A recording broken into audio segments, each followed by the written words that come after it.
The first question. I know that you love contradictions.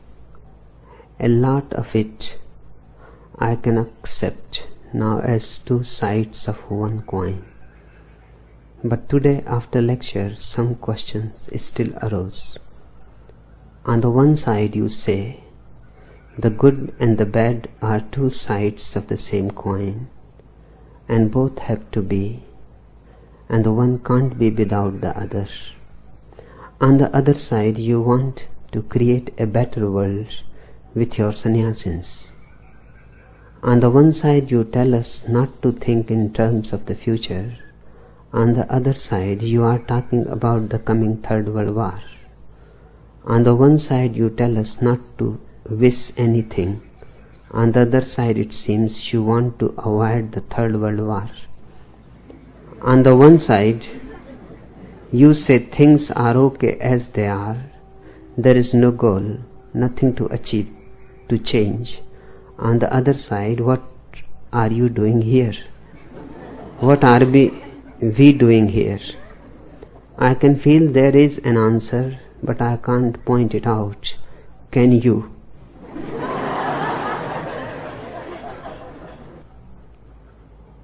It is not that I love contradictions. Life is contradictory. Existence itself is possible through contradictions. It is the mind that has been trained into Aristotelian logic that becomes disturbed because of contradictions. The Aristotelian logic gives you a linear mind, one-dimensional mind. It says A can only be A and can never be B, and B can only be B and can never be A. And for 2000 years our minds have been conditioned by this logic. This logic had never any sway on the mystics. And now even scientists are escaping from the Aristotelian prison. If you want to be true to life, you cannot be a follower of Aristotle. To be true to life, you will have to say as things are. If you want to be true to Aristotle, then you will have to repress few things of life. Deny, at least avoid, not look at them. Choose only that fits with your logic. The whole world has existed up to now according to one-dimensional logic, and existence is multidimensional. It is rooted in contradictions. In fact, to call it a contradiction is again to use a word from Aristotle. The mystics use the word paradox, not contradiction. In the very word contradiction, there is condemnation. Something is wrong. Something has to be put right. But a paradox is a totally different phenomenon. Nothing has to be put right. A paradox is a mystery. Elusive, inexplicable. Existence is a mystery. Mathematics is incapable to understand it. Mind is utterly impotent to understand it, because mind knows only one way. The Aristotelian way is the mind's way. And anybody who knows life knows that Aristotle has been a calamity, the greatest that has ever existed in the world, and he is the father of modern philosophy, father of modern science. But there are revolts against him. Mystics have been always revolting. Now physicists are revolting. According to Aristotle, there is no mystery. Everything is explainable in logical terms. That is his fundamental tenet. And my fundamental tenet is nothing is explainable in terms of logic. If you try to explain life in terms of logic, you destroy life. It is as if to explain the beauty of a rose, you take the rose to the chemist to dissect it, to analyze it, and to find out where the beauty is.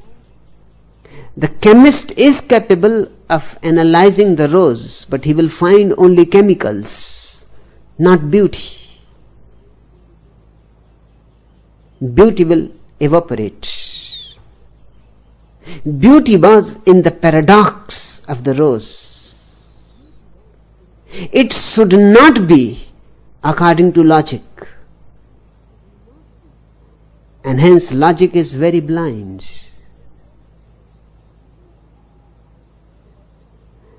Your problem is that you suffer from Aristotelitis. It is one of the very deep-rooted diseases.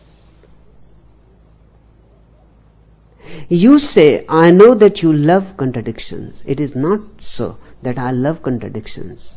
What can I do? Contradictions are there. If I have to be true to the totality of existence, I have to love them. Otherwise, something will have to be denied.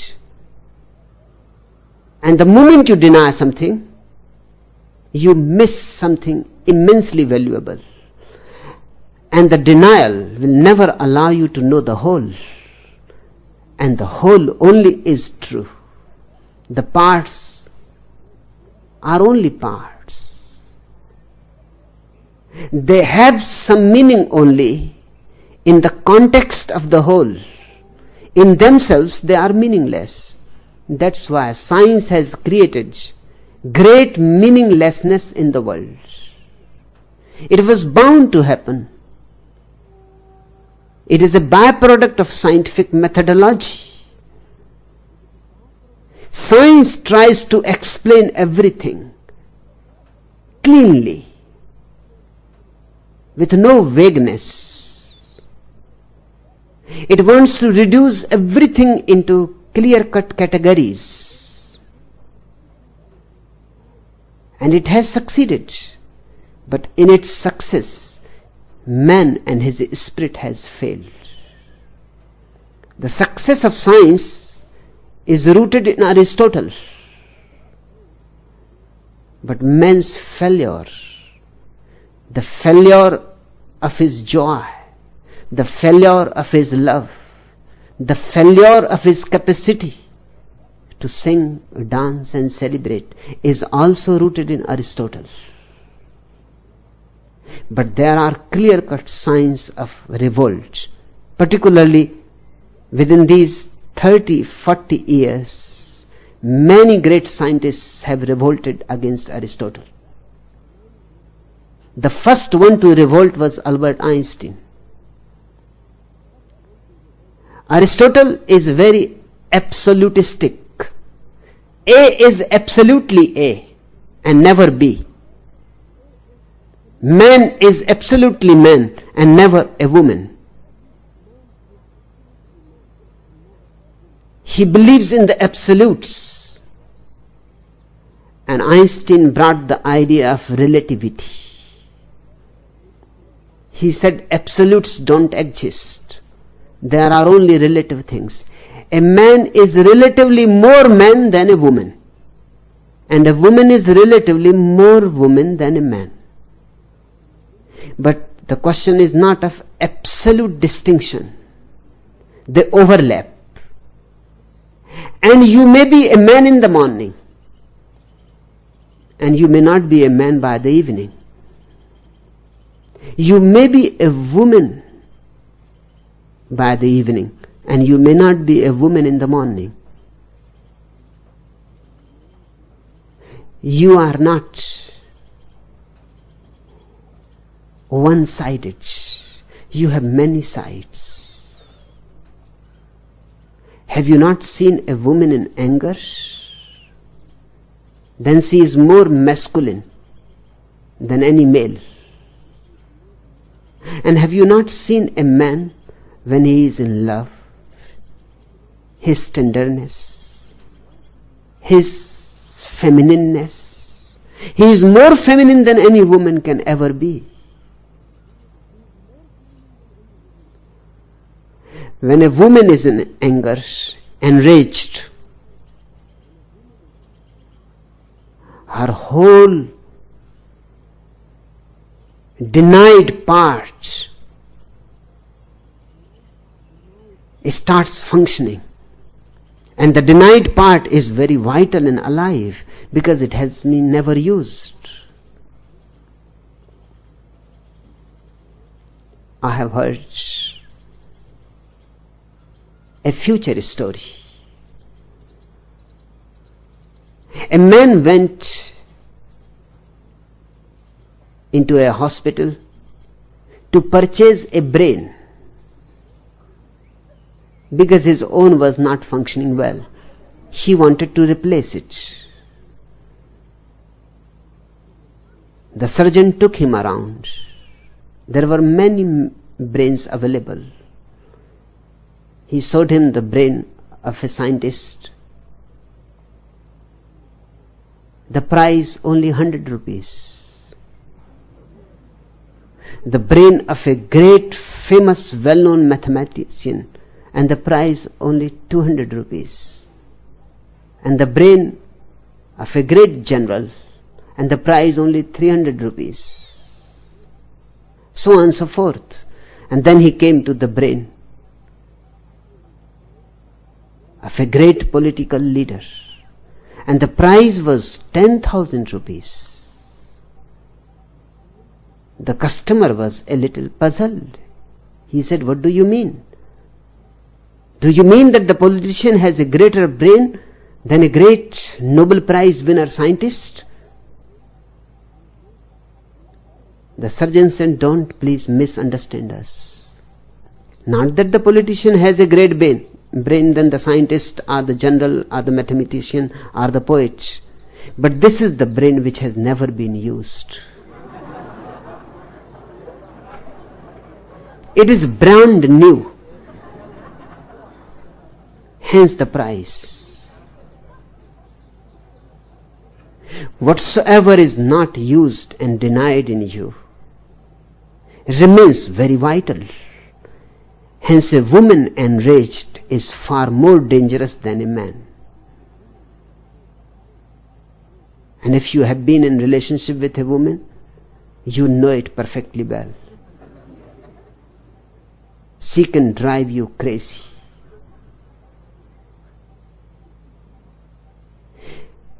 Because that is the denied part, unused part. When it is used, it has vitality, newness.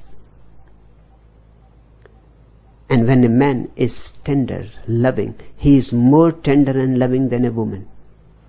He can be more womanly because that is his denied part. Carl Gustav Jung accepted that man is bisexual. No man is simply man, and no woman is simply woman. Man has a woman part, a very intrinsic part, and woman has a man inside her, very intrinsic. Now this is a totally different world. Old categories lose meaning. Old absolutes disappear. And then came the theory of uncertainty. Because up to now, science was aware only of the superficial world of matter. It has not penetrated into the mysteries of matter as mystics have done in the inner world. They had penetrated into the mysteries of consciousness. And when they penetrated the mysteries of consciousness, they became aware that it is not Aristotelian at all. Sometimes A is A and sometimes A is B. And not only that sometimes A is B. There are times when A is both A and not A simultaneously. Mahavira said that his philosophy is known as Saptabhangi, sevenfold. He must have appeared a very strange man. You ask one question and he will always answer your one question by 7 answers, because his philosophy was sevenfold. He said that I have come to see the 7 aspects of inner world. You ask him, does God exist? And he will say, first, perhaps he exists. Second, perhaps he does not. Third, perhaps he exists and yet does not exist. And fourth, perhaps he neither exists nor does not exist, and so on and so forth. He will give you 7 answers. You will leave him more confused than you had come. That's why he could not influence many people. His religion remained one of the smallest, although it had the potential of becoming one of the greatest religions of the world. But now the days for Mahavira are coming. Albert Einstein has made the way for it. As the physicist entered deeper into the mysteries of matter, he was very much puzzled. Aristotle works no more, helps no more. On the contrary, if you remain hung up with Aristotle, you have to deny a few things which you cannot deny, they are there. For example,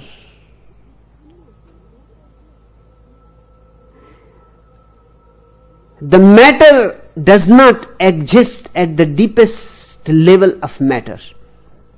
Matter is only apparent. It is Maya. Sankara has told it thousands of years before. It is illusion. By illusion he does not mean that it does not exist. By illusion he simply means it appears to exist. Something else exists. Don't be deceived by the appearance. And the scientist found himself entering into the world of Sankara, then into the world of Aristotle. Matter disappears. There is only energy. Energy moving so fast that you cannot see its movement, and it gives you the idea of a solid matter. Nothing is solid, everything is liquid.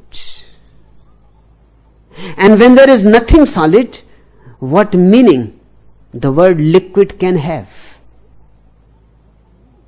Then a new problem arises. If there is nothing solid, what do you mean by liquid? Liquid had meaning only in reference to solidity.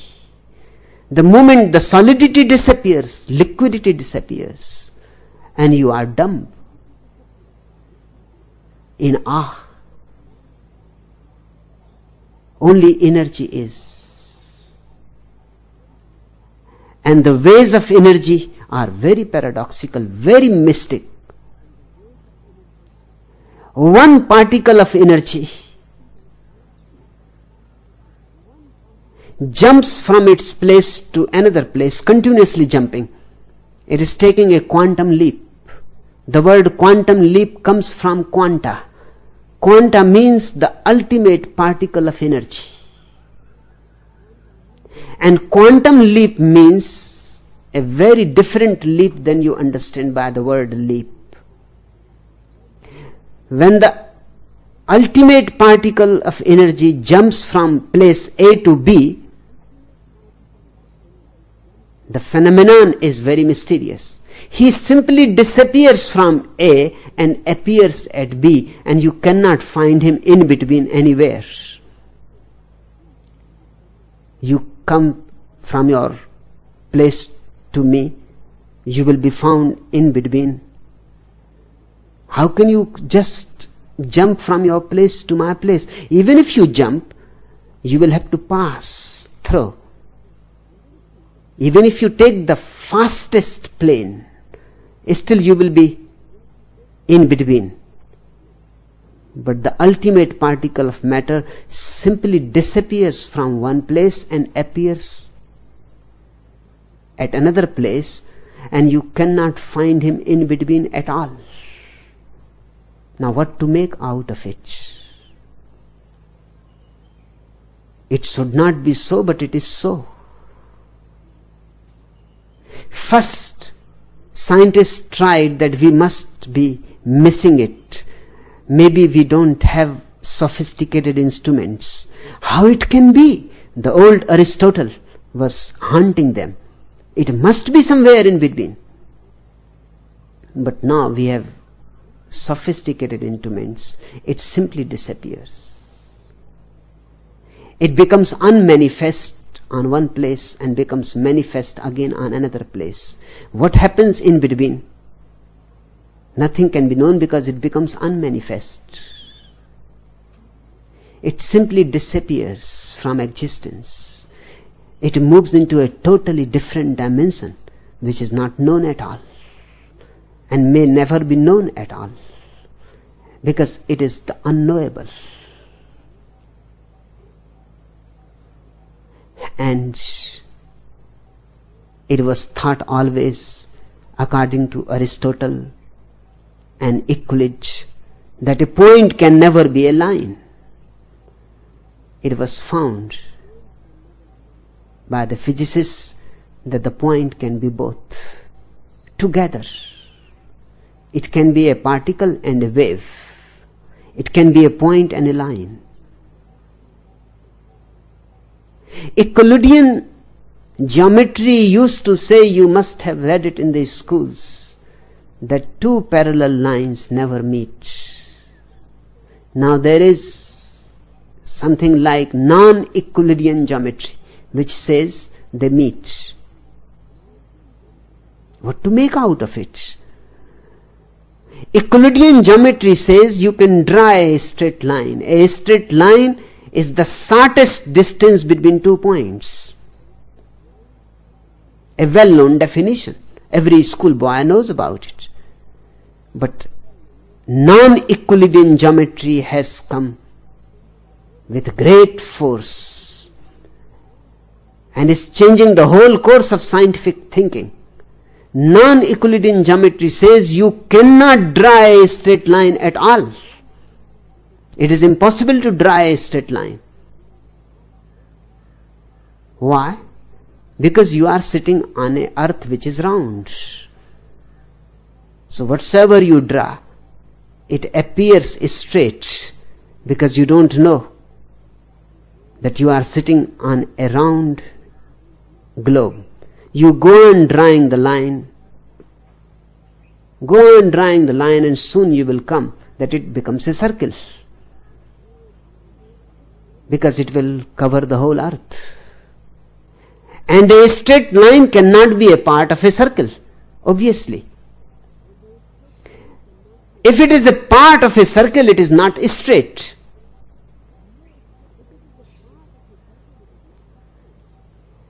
No straight line can create a circle. But every straight line that you know, if drawn to its ultimate, will become part of a circle. Then it is an arc, not a straight line. And the whole universe is circular.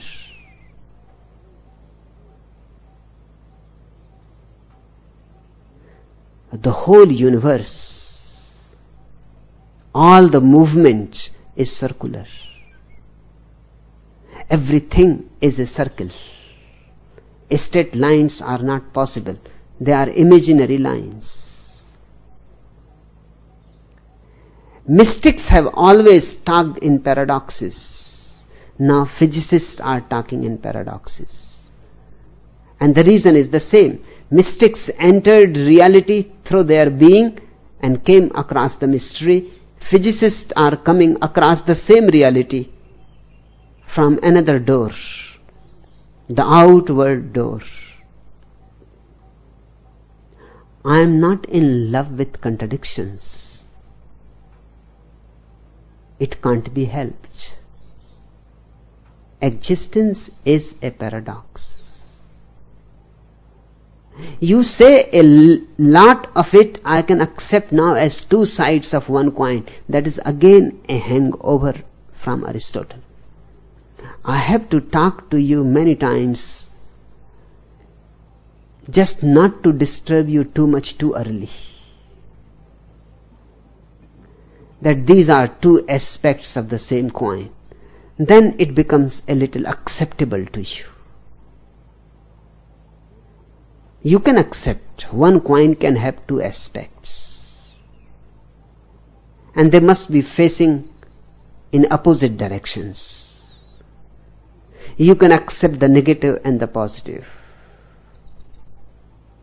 You can accept the dark night and the bright day. You can accept life and death as two sides of one coin. But when I am using the simile of the coin, I am not really being true to the reality. I am compromising with your Aristotelian mind. Sooner or later, when you become more accustomed, when you start seeing the paradoxicalness, I will not say to you that there are two aspects, two sides of one coin. The negative is the positive, and the positive is the negative. Life and death are not two sides of one coin. Life is death. But that will be a little more difficult to accept. But the truth is so. The day you were born, you started dying. The process may be completed into 70 years. That is another thing. That it takes time. But time matters not. The day you were born, you started dying. Immediately. It is not the other side of the coin. It is the same side of the coin. Life is death, and day is night, and love is hate, and friendship is enmity. Then it becomes more difficult. But if I look at your difficulty, then I cannot take you into the world of truth. I have to pursue you slowly, slowly. So first I say these are two aspects of the same coin. The day I feel that now you are ready to accept the paradox without questioning, I will say life is death. I will not say that God and devil are two aspects of one energy. I will say God is devil. Two names of the same energy, not two aspects. You say a lot of it I can accept now as two sides of one coin. That is not understanding, just acceptance. Listening to me again and again, you start figuring out that it must be that each phenomenon has two sides. It is not a question of sides. And each phenomenon has many dimensions, not only two sides. But today, you say, after lecture, some questions still arose. On the one side, you say the good and the bad are two sides of the same coin, and both have to be, and the one can't be without the other. On the other side, you want to create a better world with your sannyasins. Certainly. A better world will be a world where good and bad are absolutely accepted and absorbed. I don't mean by using the word better that it will be a good world against the bad. My concept of a better world is a world which will be multidimensional. A world which will accept the earth and the sky so totally that the sky is not higher and the earth is not lower, which will accept the body and the soul so wholly that there is no question who should be the master. I have talked to you many times that let the consciousness be the master of the body and mind. That is just to persuade you to a quantum leap. I know you cannot take that leap immediately. You will have to be seduced into it. The better world will be where the duality of body and spirit is dissolved. The body becomes the manifest spirit and the spirit becomes the unmanifest body. They both are one. How one of these two can be the master? The very idea of two-ness is wrong. So there cannot be anybody who is the master and anybody else who is the slave.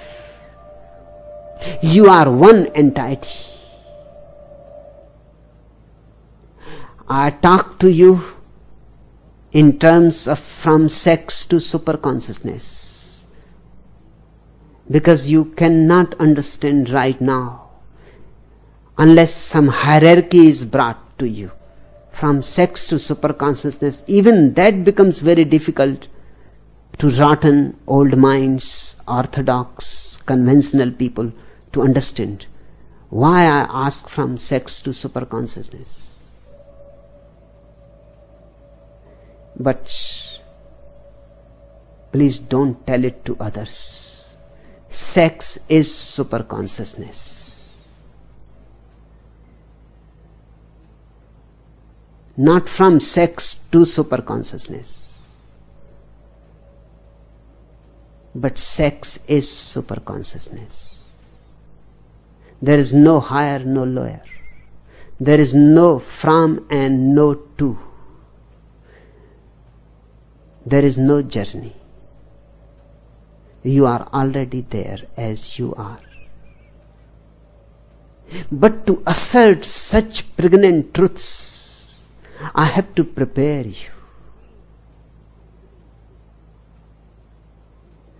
My vision of a better world is not the vision of a good world, where people are virtuous, have good character, don't cheat each other, don't lie, are very compassionate to each other, very loving, great servants of humanity. That is not my vision of a better world. That has been the vision for centuries and it has not been fulfilled because it cannot be fulfilled in the very nature of things. It is not possible. You have been denying the bad part.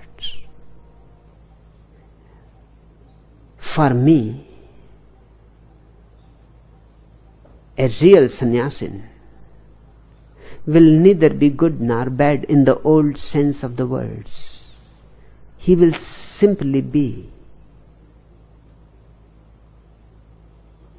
And whatsoever he is in a certain moment, he will be totally in it. If he is angry, his anger will be total.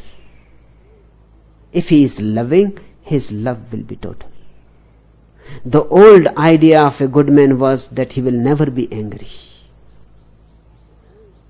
That brought repression into the world. And once you are repressed,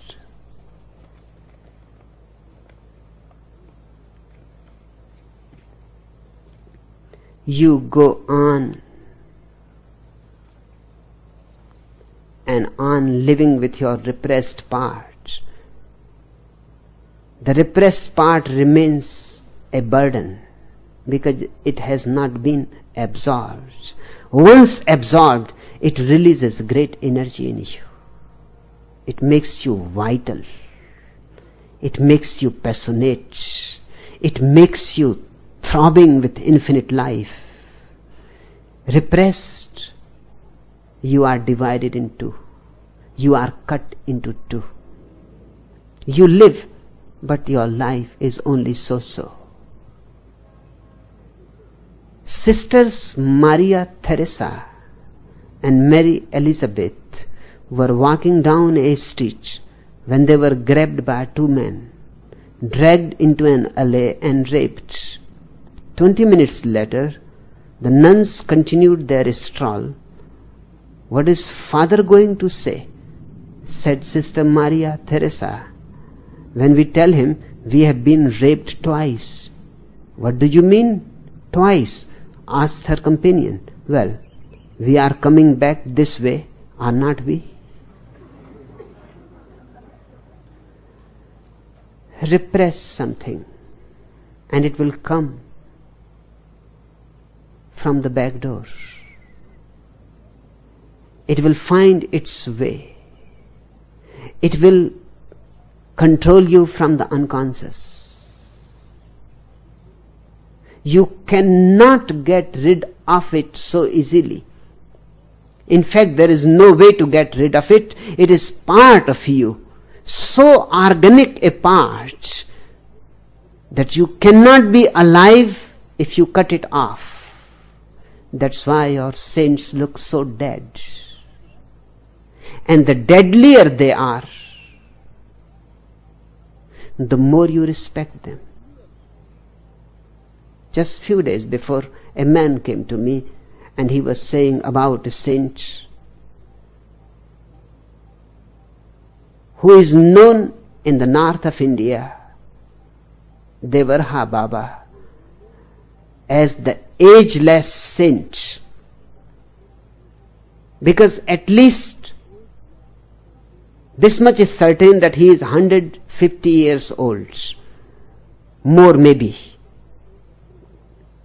Now that is his only great quality, nothing else.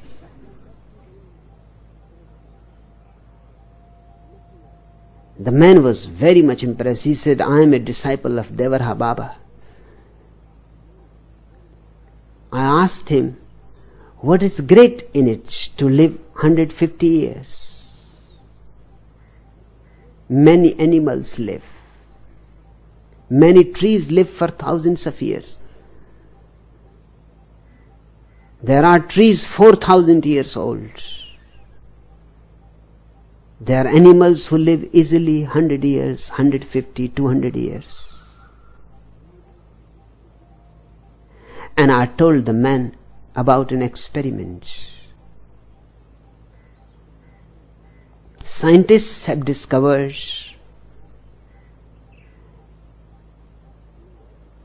about rats. First they work on rats, because they have found one thing, that men and rats behave similarly. They are the most ancient companions. Wherever man is found, rats are found.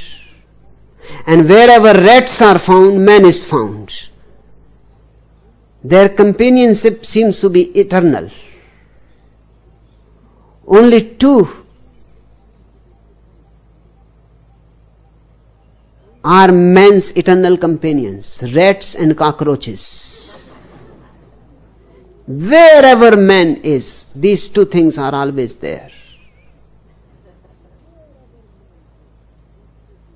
And rats behave very similarly. Many experiments has been done on rats. If you give them half of their normal food, they live double. If you give them double of their normal food, they live only half the span of their life. Now these people like Devara Baba, Jaina monks, they are living on half food. They eat only once, and that too in a very miserly way. They can live double. How it happens? Because when you don't get enough food, your life flame burns low. Instead of gaining intensity, it starts gaining length.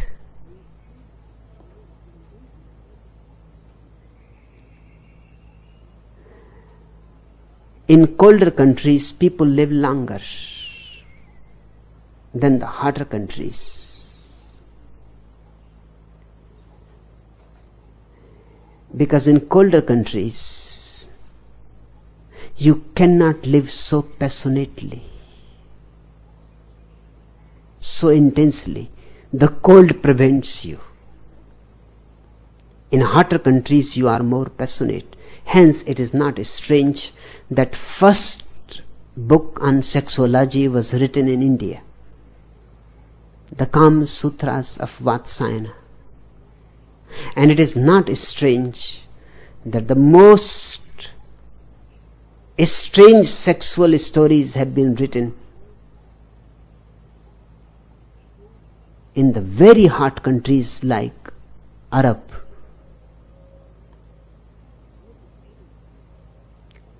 The reason is, when the sun is hot, you also live in a hot way.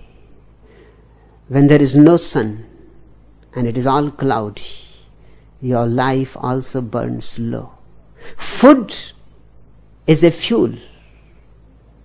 If you eat less, you will be thin. If you eat less, you will have less sexual desire. If you eat less, you will have less possibility of being angry. If you eat less, you will live on a very minimum level of life. You can live long. But this is not life.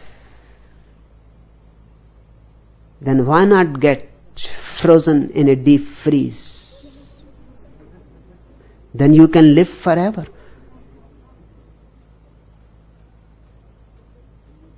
And that was one of the reasons why the escapist monks found it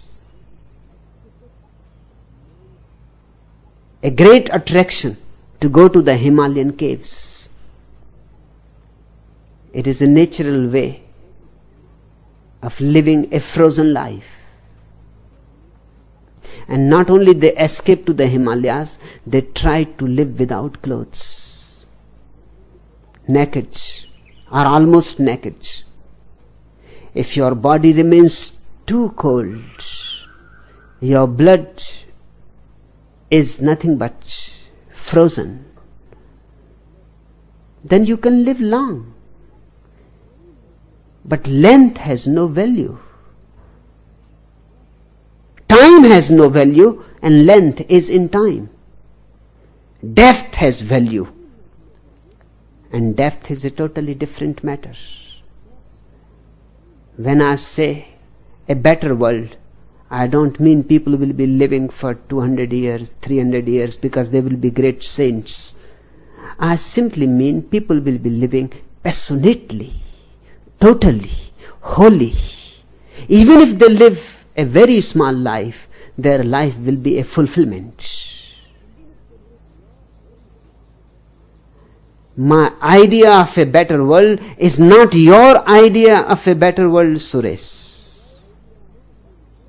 Listening to me, always remember, my words have my meaning,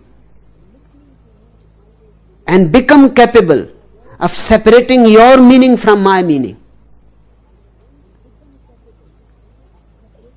You say, on the one side you tell us not to think in terms of the future. On the other side you are talking about the coming Third World War. For me there is no future, no past, all is present. To you I say, don't think of the future, because if you think of the future, you will miss the present. I am so rooted in the present that it is only the present that extends into the past and into the future. It is like you are hiding in your room and looking from the keyhole what is happening outside. You see a man suddenly appearing from nowhere, because just a moment before he was not there, because he was not in front of your keyhole. He was in the future. Now suddenly he appears before the keyhole. You can see him for a moment and then he is gone again. Now he is in the past, but I am outside the room. When he was for you in the future, he was for me in the present. When he has again become for you in the past, he is still for me in the present. Once you have known how to live in the present, then all is present. So if I sometimes talk about past or about future, don't misunderstand me. For me there is no past and no future, but only the present. I live in the present. For you the Third World War is in the future. For me it is already there. It has arrived. It may take a little time to come before you can see it, before it comes in front of your keyhole, but then it will be too late. Then nothing can be done about it.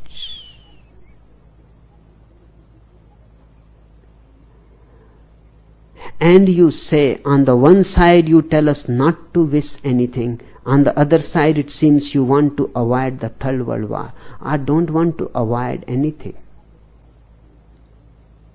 not even the Third World War,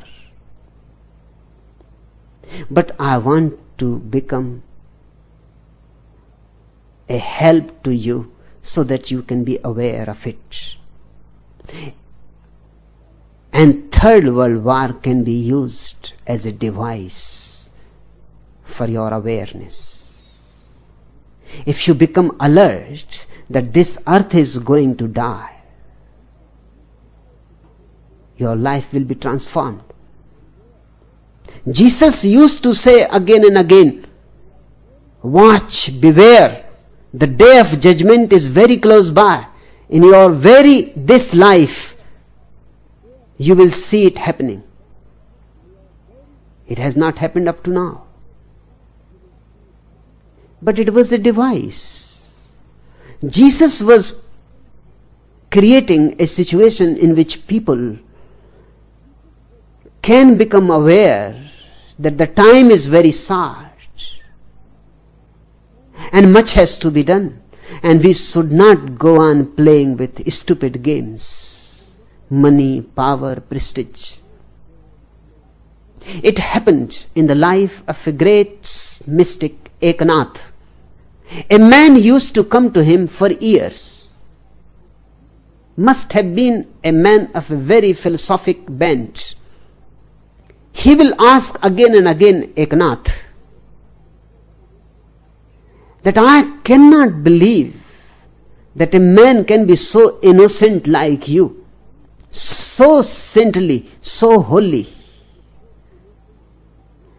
Sometimes great doubts arise in me. Maybe you are holy only on the surface. Maybe deep inside your mind you still desire things that we desire. You are still ambitious. Maybe your ambition is very subtle and we cannot see it. Maybe deep down in your dreams you still commit sin. Help me to get rid of this doubt, because this has become a barrier between me and you. Eknath will laugh and will never answer. One day, early morning, the man came and he said, I could not sleep the whole night. Now it is too much. It is becoming a nightmare. Seeing you, I see such beauty, such grace, that I cannot believe it is possible in a human body. Seeing you, I believe God is. But the moment I go home, doubt starts sprouting, mushrooming. How it can be? After all, he is also made of body and mind. Maybe there is still some sexual desire hidden in his unconscious. That day, Eknath did not laugh.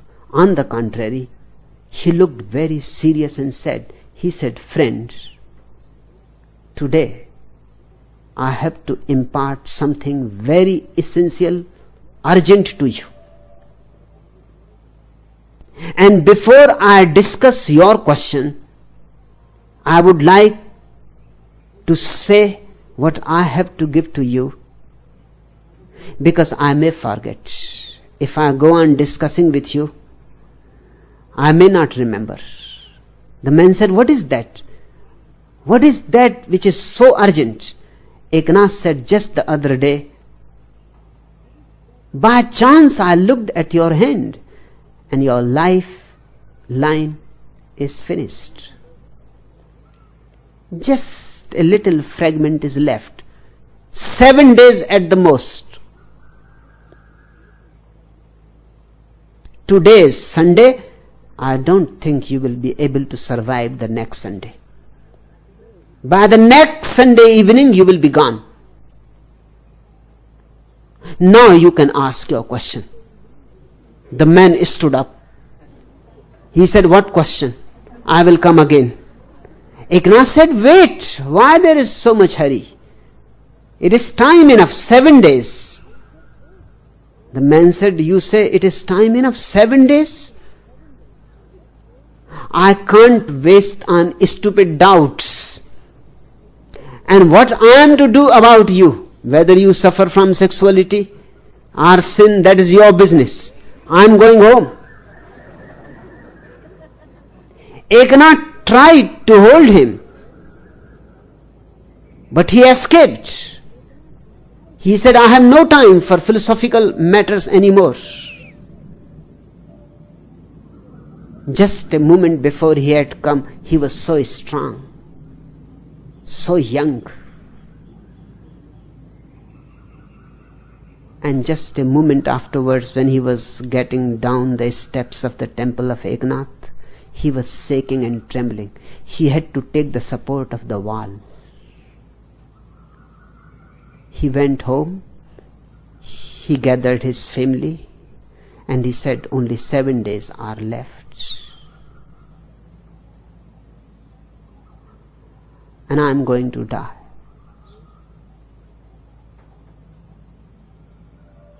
Tell all my friends and all my enemies to come. I would like to forgive and be forgiven. Only 7 days are there. So what is the point of quarreling with people and fighting and competing? Finished. The game is finished. He laid himself on the bed. He became so weak that he could not get up from the bed. He was fed on the bed, and continuously he was chanting Rama, Rama, Rama, Rama, remembering God for the first time in his life. And every day he was asking, how many days are left yet? And as the 7th day started coming closer and closer, he became more and more oblivious of the world. He started looking at people indifferently. He started forgetting people's names, their faces. He stopped recognizing people. He stopped recognizing his own wife and children, his own father and mother. And the 7th day came, and he was crying, and he was chanting the whole day and asking again and again, how far is the sunset? Because Eknath has said, the moment the sun sets, you are finished. Exactly at the sunset time, I am going to die. And the sun was coming down every moment, coming closer and closer to the western horizon. Just few minutes more, and Eknath arrived. The whole family started crying and weeping. Eknath said, wait, let me see the person. Eknath went there, shook the man. It was very difficult for the man to recognize even Eknath, and he used to call him his master. And for at least 20 years, he had been sitting in his satsang, in his communion, and he could not recognize him. Eknath said, can't you recognize me? I am Eknath, your master. Then a little recognition arose, and he said, yes, vaguely. I am in a very cloudy state. How far is the sun from the western horizon? Eknath said, forget all this nonsense. I have come to ask one question to you. In these 7 days, what was going on inside you? Sex, greed, anger, jealousy. What was going inside you? I have come to ask that point, that question. The man said, I am dying and you are talking philosophy. Death was so close to me that I could only remember God. I don't remember even for a single moment that sex was there, greed was there, enmity was there, anger was there. No, they all had disappeared. Eknath said, you are not going to die. Get up.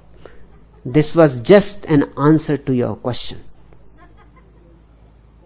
The day I became aware that death is, since that day, my inner being has changed.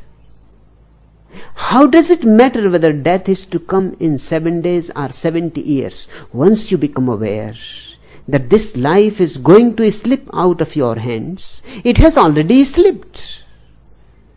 Then you have to prepare for the other source. Then you have to prepare for something beyond. The Third World War is coming closer. But I am not interested in avoiding it or bringing it. Who cares? My whole interest is in you.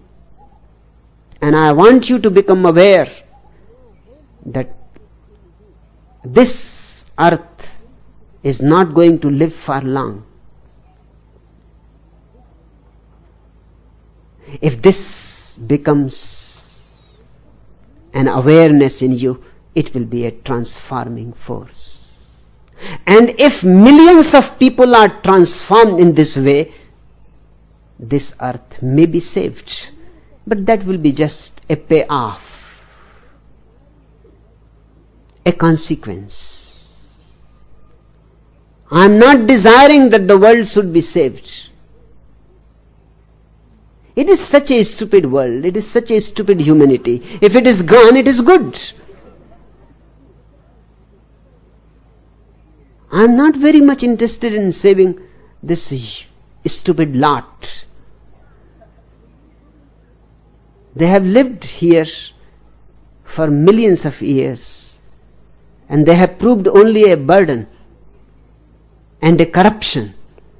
They have polluted everything. But I am certainly interested to use this as a device which is far more potential than Jesus' statement that the day of judgment is closer. Because that is abstraction. But Third World War is coming closer every day, because Russia is preparing, America is preparing, they go on piling up atomic bombs, hydrogen bombs, death bombs, and they go on inventing new ways how to kill humanity instantly. So it is a very, very real danger. Why not use it as a device? It can shook you up, shake you up, it can wake you up. And if millions of people become meditators,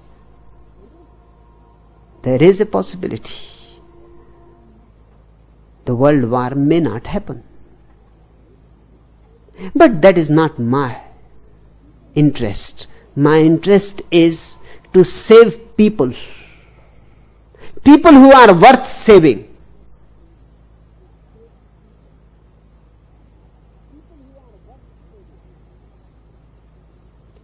And the last thing you ask, on the one side you say things are okay as they are.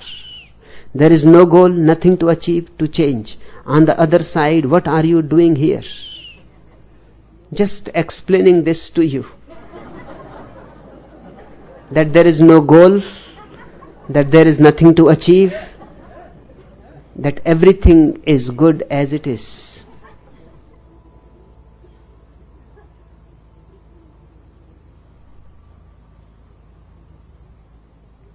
I will tell you a Sufi story.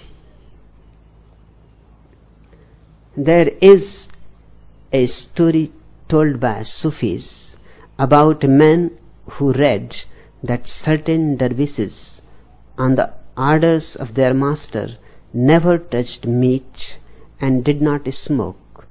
Since this tends to fit in with certain well-established beliefs, especially in the West, this man made his way to the Zawiya, assembly place of the illuminated ones, to sit at their feet. They were all over 90 years old.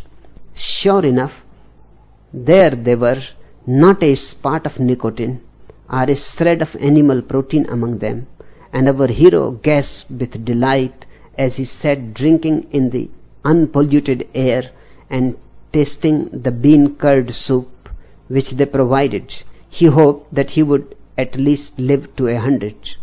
Suddenly one of them whispered, "Here comes the great master."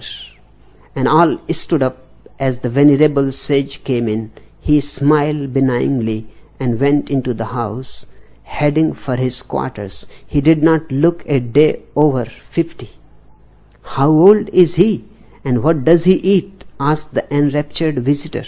"He is 150 years old, and I don't suppose any of us will reach that venerable age and station," wheezed one of the ancients. "But, of course, he is allowed 20 cigars and 3 streaks a day, since he is now beyond being affected by frivolities and temptations." It is a beautiful story. There comes a moment when a man goes beyond all duality. Then he is allowed everything. I can talk about the future because I live in the present. It is allowed.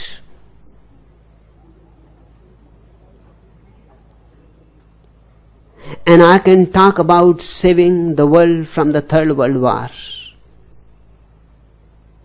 because I have no desires left. It is allowed.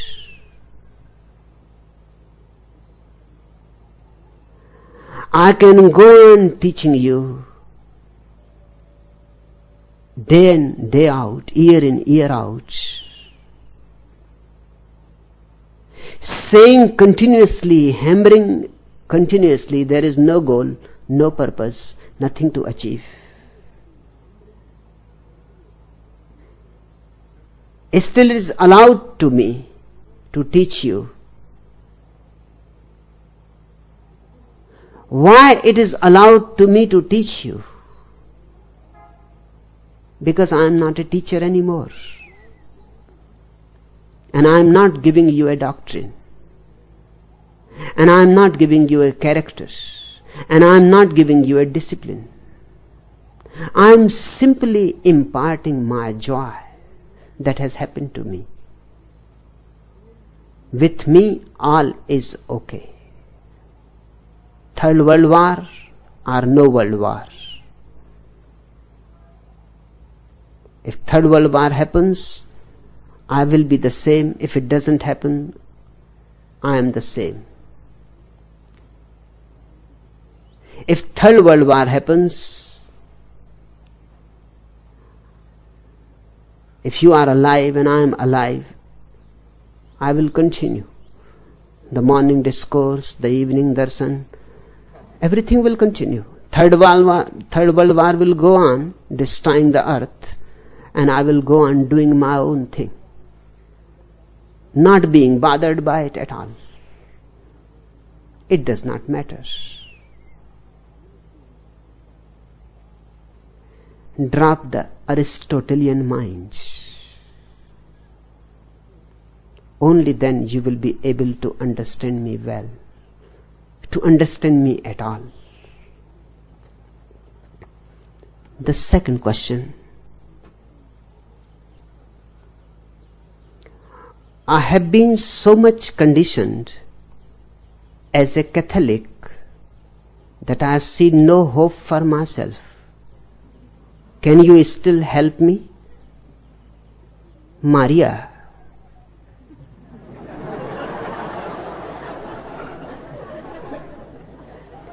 Catholic or communist,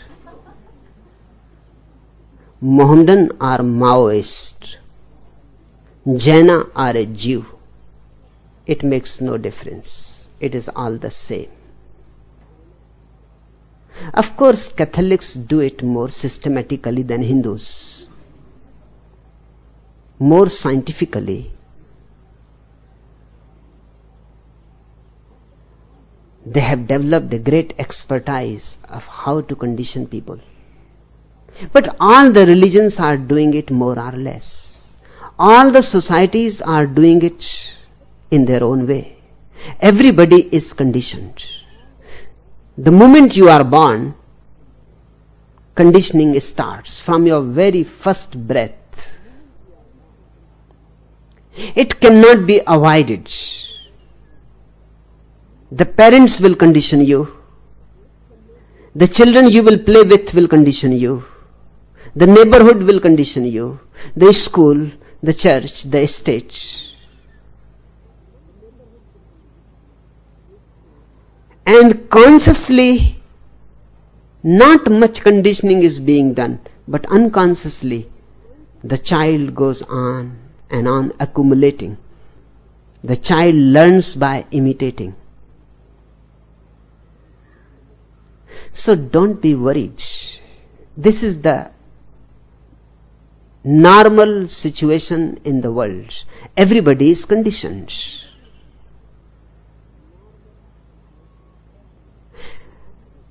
And everybody has to come out of the conditioning. It is difficult. It is not like undressing. It is like peeling your skin. It is hard. It is arduous. Because we have become identified with our conditioning. We know ourselves only as Catholics, communists, Hindus, Mohammedans, Christians. And the greatest fear of dropping the conditioning is the fear that you may fall into a identity crisis. Hence the sannyas. Sannyas is just a device to help you so that you don't start feeling that you are falling into an abyss, bottomless abyss. I take away your conditionings. You will feel very empty. I have to give something to you to play with for the time being. Sannyas is that toy to play with for the time being. But sannyas is given to you in such a way that it never becomes a conditioning. It remains fun. It remains sport. Involved, and yet you remain a witness to it. It is difficult to drop the conditioning because that is your whole past, your mind, your ego, all that you are. But if you are ready, if you are courageous, if you have guts enough to come along with me, it is possible. It is not impossible. The local procurer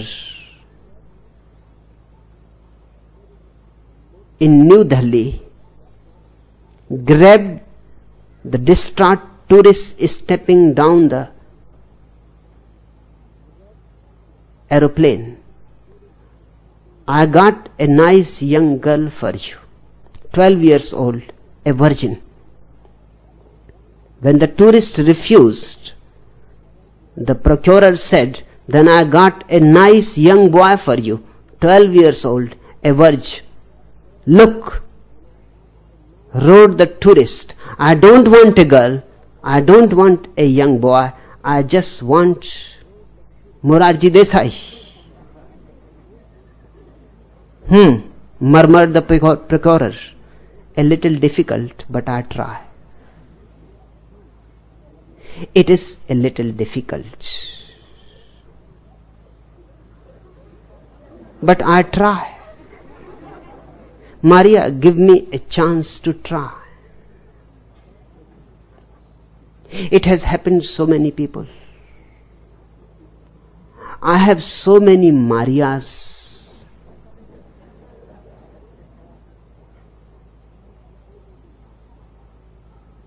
Become part of this happening. Don't remain a spectator. Join the dance.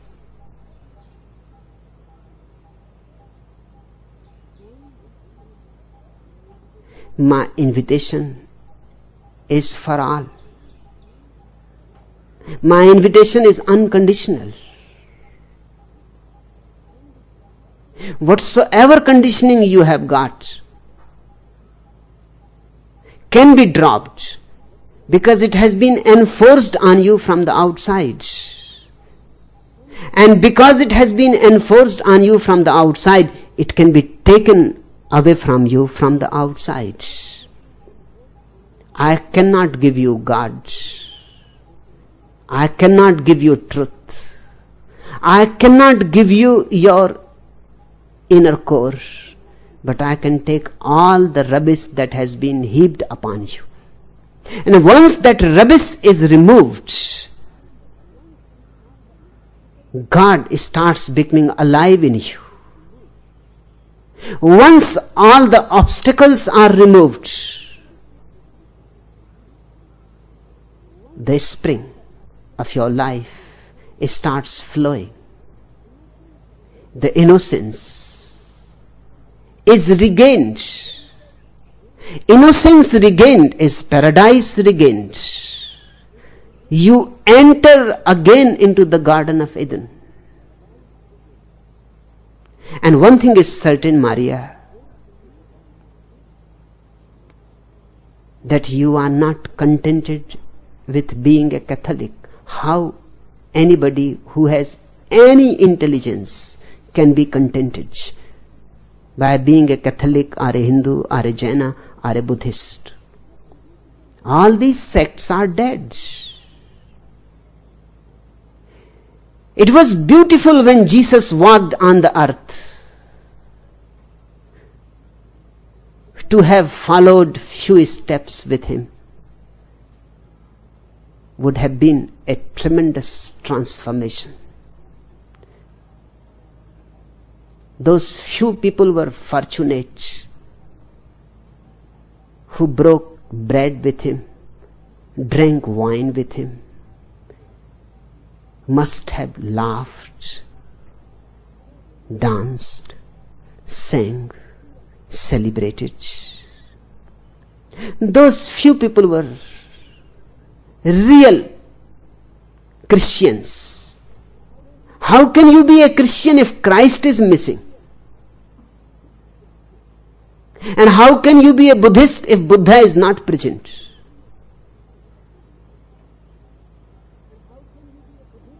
A master is absolutely necessary for the disciple to go through the mutation. I am available. My heart is open for you. Please come in. And all the junk that you are carrying will be dropped. Difficult it is always, but not impossible. I can save at least the essential core, and that is the real thing. If I can save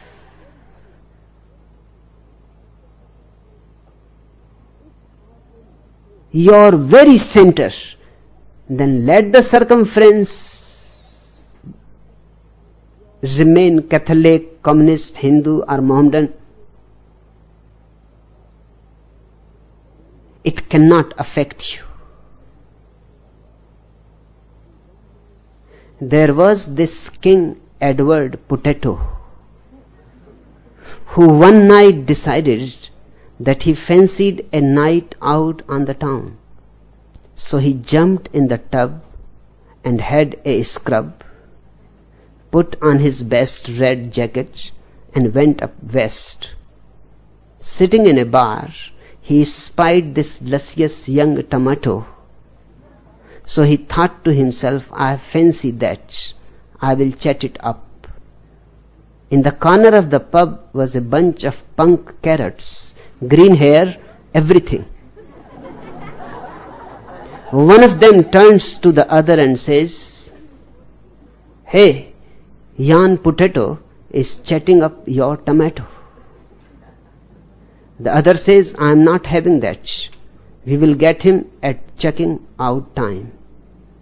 So come closing time, they get this potato outside. What a mess. They kick in his eyes, rip up his jacket, totally mass him up. When he wakes up in the hospital, the surgeon says, I have got good news and bad news for you. So the potato says, well, let me have the good first. The surgeon says, we managed to save your eyes. And what is bad?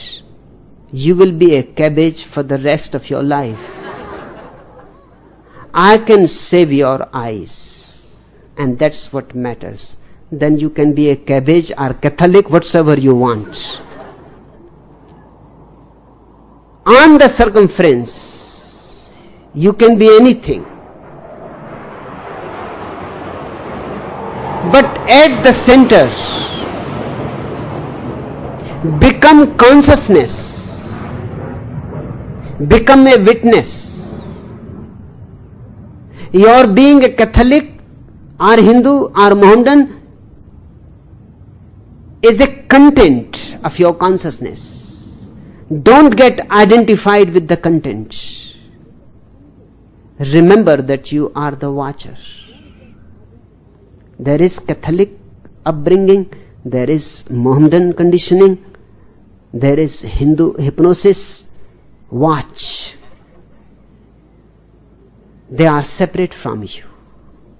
You are a pure consciousness, a mirror, reflecting all that has been put upon you from the outside.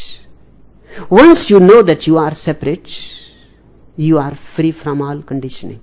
And then you can use your conditioning. I am not saying that become unnecessarily a nuisance in your society. I am not saying that get into unnecessary trouble for yourself and others. You can go on acting, being a Catholic. It is beautiful. You can go every Sunday to the church and enjoy. But remember that you are not a Catholic. Just the Catholic upbringing on the circumference. You are only a witness. Be a witness in the church. Be a witness in the temple. Be a witness while you are reading Gita, and be a witness while you are reading the Bible. And this witnessing will become the foundation of your liberation.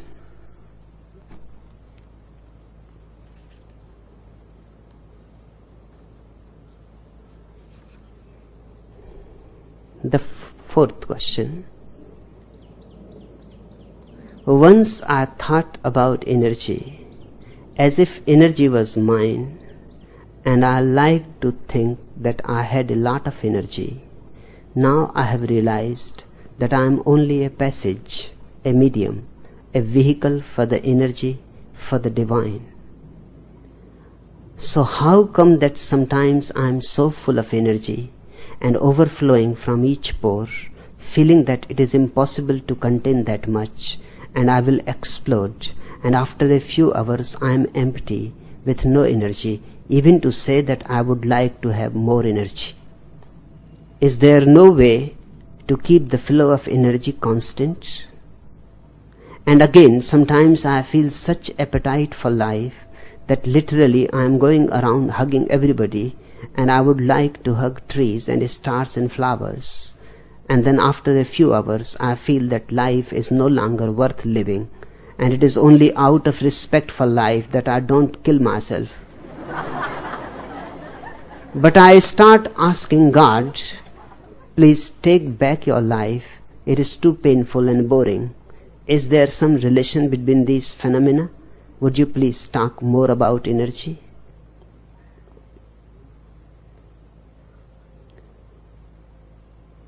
You are coming closer to the point, to the target of understanding. But you have not come exactly to the point yet. You are missing only by inches.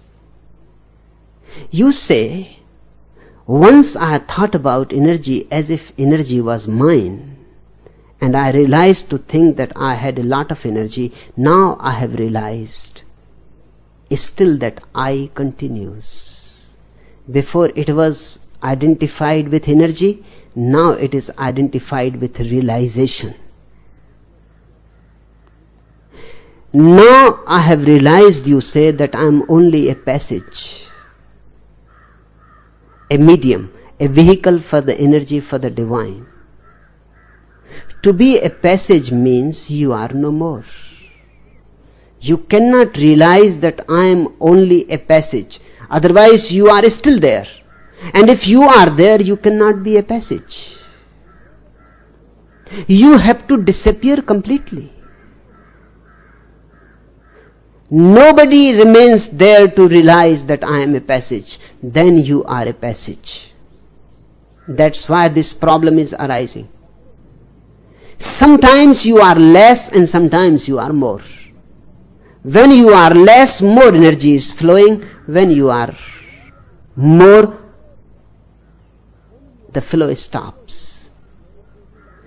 When you are a little more there as a realizer, as a spiritual being who has understood the flow of energy, when you are there identified with this new idea of being a passage and a medium, energy disappears because you obstruct it. Sometimes when you are not there, not even as a realizer, not even as a medium, when simply you are not there, the energy starts flowing. You ask, so how come that sometimes I am so full of energy? Whenever you are not, you are full of energy. Whenever you are, energy disappears. God can exist only in your absence. You cannot coexist with God. But you are still there in a subtle way. You ask, how come that sometimes I am so full of energy? Who is this I am? You are enjoying this. I am so full of energy. Energy comes when you are not, and immediately you jump in and you say, I am so full of energy, and energy starts disappearing. You say, overflowing from each pore, feeling that it is impossible to contain that much. Who is there to contain? Who is there to count how much it is? Who is there to weigh? In a subtle way, you are hiding by the side, or looking by the corner of the eye. A guest had come to Mullah Nasruddin's house. Mullah Nasruddin was giving him food. The guest was saying, now it is enough. I have taken 5 puris. Now no more. Nasruddin says, 5? You have taken 11. But who is counting?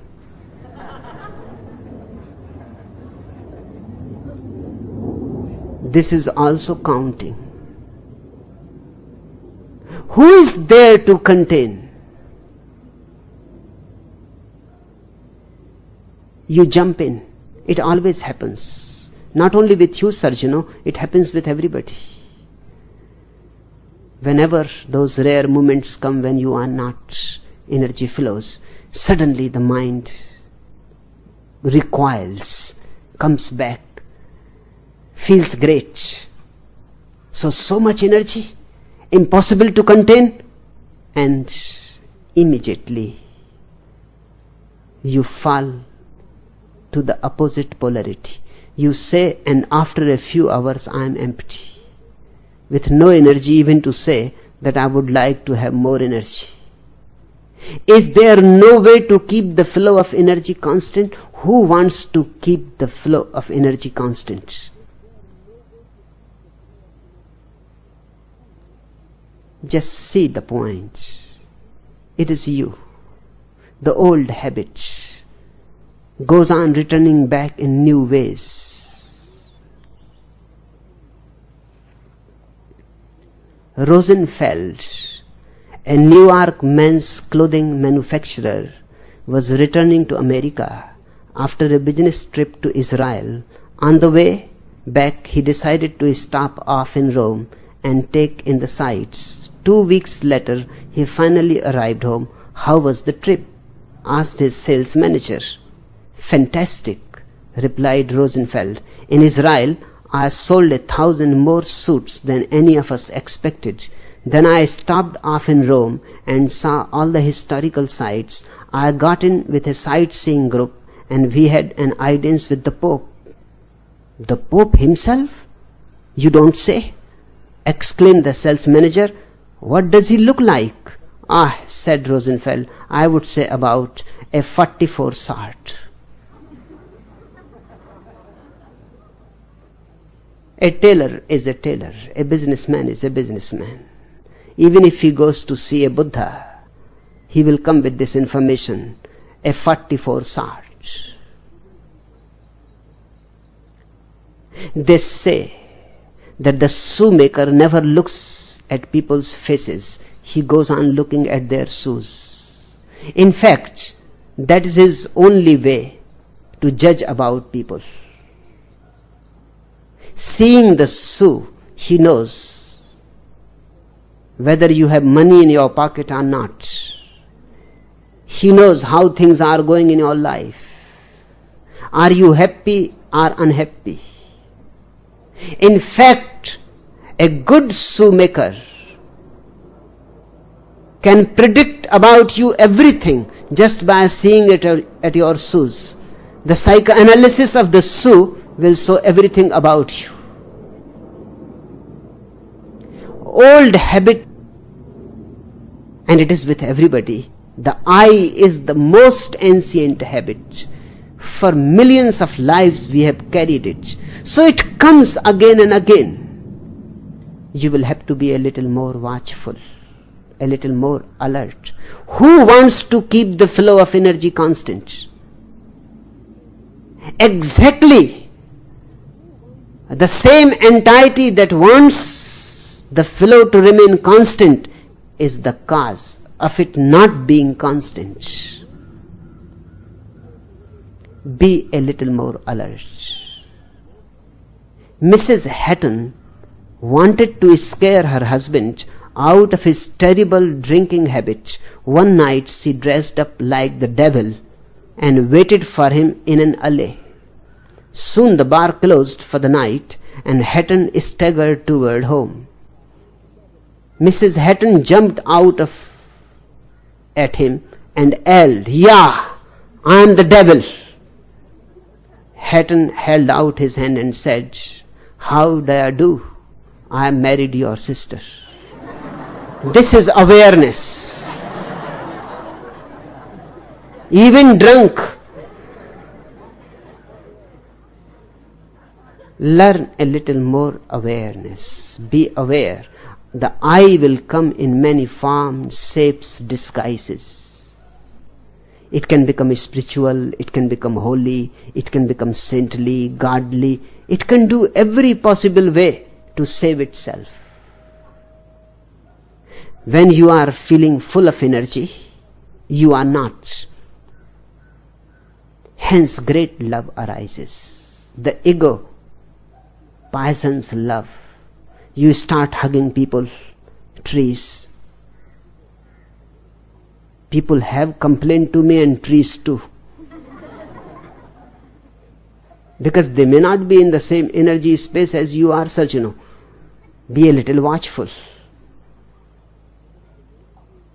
But I know when the energy flows, one is constantly in a sharing state. One would like to share with everybody, even with trees and rocks. But when it disappears, you will feel very, very empty. So empty that you would like to commit suicide. This happens only when you reach to a peak of energy, and then coming back to the valley is very disturbing. People who live in the valley and never go to the peak never think of suicide. That's why in poor countries suicide is rare. In primitive countries, absolutely non-existential. Animals don't commit suicide. They never go to the peak.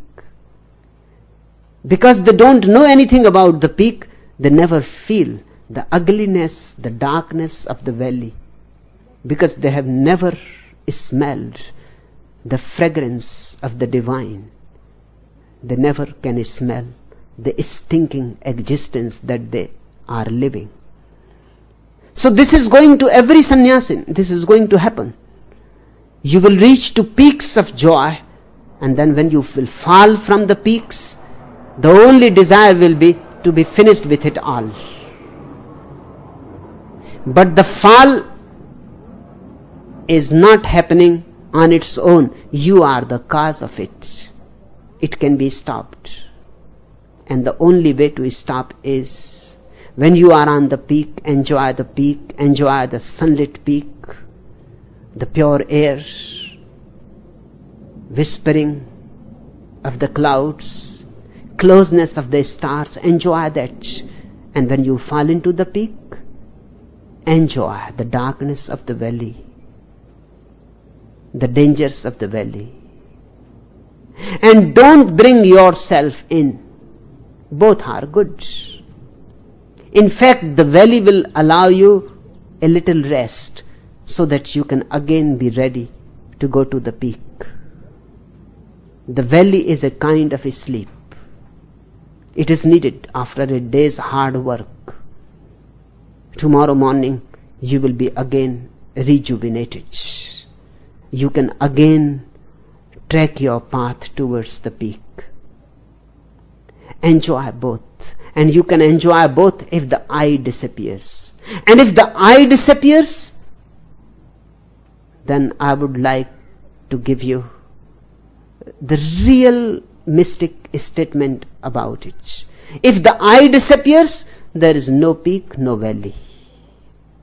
Everything is the same. Wherever you are, God is flowing through you. Wherever you are in a state of blessedness. Wherever you are, not only you are blessed, you bless the whole existence too. The last question.